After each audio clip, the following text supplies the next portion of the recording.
지난 시간에 소개했던 단단해지는 연습에 관한 이야기를 조금 더 해보려고 합니다. 이전 영상을 참고하시면 도움되는 내용이 많이 있으니 함께 보시면 좋을 것 같습니다. 이 책에서 제공하고 있는 많은 심리적 도구 중에서 올바른 목표 설정에 관한 조언도 많은 도움이 되었습니다. 올바른 목표란 무엇일까요? 우리가 원하는 대부분의 최종 결과는 우리가 직접 통제하거나 얻을 수 있는 것이 아니라는 사실을 전제로 해야 합니다. 우리의 목표도 무엇 되기 등과 같이 최종 결과 중심적이어서는 안 된다는 것이죠. 시험 점수 100점 받기, 연말 평가 A 받기 등과 같은 목표는 직접적으로 통제할 수 없다는 점에서 목표라기보다는 일종의 표어 같은 것입니다. 그러면 어떻게 해야 할까요? 성과를 달성할 가능성을 높이기 위해 내가 취할 수 있는 행동의 목록으로 목표를 삼는 것이 더 효과적인 전략입니다. 통제할 수 있는 것들에 집중한다는 것입니다. 야구 선수가 안타를 칠지 말지는 혼자서 결정하는 것이 아니지만 상대의 투구를 분석해보고 공 하나하나에 집중하는 것은 단독으로 결정할 수 있는 것이죠. 통제 가능한 행동을 위주로 목표를 설정하는 전략이 더 효과적이라는 의미입니다. 회사에서도 적용해 볼 수 있을 것 같습니다. 누구보다 더 좋은 성과 내기 등과 같은 것은 나 혼자서 결정할 수 있는 것이 아니죠. 그리고 지나치게 막연한 것입니다. 오히려 현재 우리 팀이 당면한 문제에 대해 매일 2시간씩 생각해보기, 매일 논문 한 편씩 읽기 등과 같이 직접 할 수 있는 요소들, 그러면서도 목표를 달성할 가능성을 높여주는 행동들을 위주로 목표를 설정해야 합니다. 그렇게 하면 올바른 방향으로 에너지를 집중할 수 있습니다. 즉, 과정 중심의 목표를 설정해야 한다는 것이죠. 무엇을 더 잘하고 싶다라는 소망은 실질적이고 효과적인 목표가 될 수 없다. 결과에 기반을 둔 목표가 아니라 과정에 기반을 둔 목표를 수립하는 편이 훨씬 효과적이다. 지름길을 찾는 가장 좋은 방법은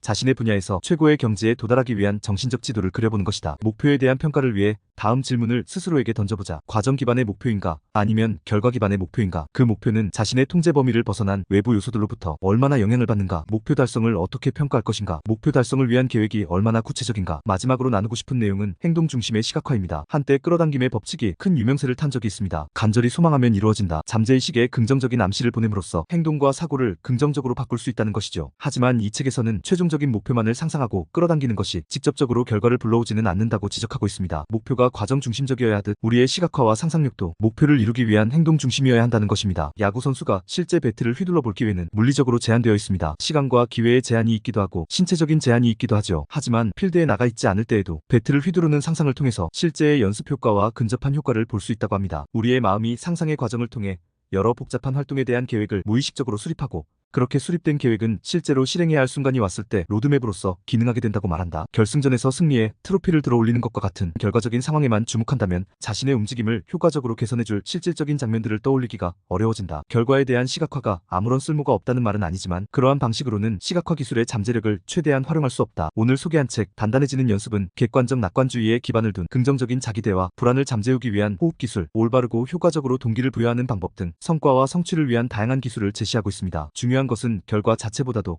그 결과를 얻기 위한 로드맵 위에 있는 실제적이고 구체적인 행동들이죠. 그렇게 할 때 원하는 성취를 얻을 가능성이 많아지는 게 사실입니다. 또한 성취하지 못한다 하더라도 배움과 발전의 과정을 즐겼다는 그 자체가 진정한 성취 아닐까 싶습니다. 철학책이기도 하면서 철저한 실용서적, 자기관리 서적이기도 한 것 같습니다. 저에게는 일과 삶에 대한 진지한 통찰의 기회를 주었던 좋은 책이기도 합니다. 도서관이나 중고서점에서 구해서 한번 읽어보시길 권하고 싶습니다. 오늘 제가 준비한 영상은 여기까지입니다. 도움이 되셨으면 구독과 좋아요 버튼을 눌러주시고 이 영상을 주위 분들에게도 공유해주세요. 저는 다음 시간에 더 재미있고 유익한 영상으로 여러분을 찾아오도록 하겠습니다. 감사합니다. 다음 시간에 만나요.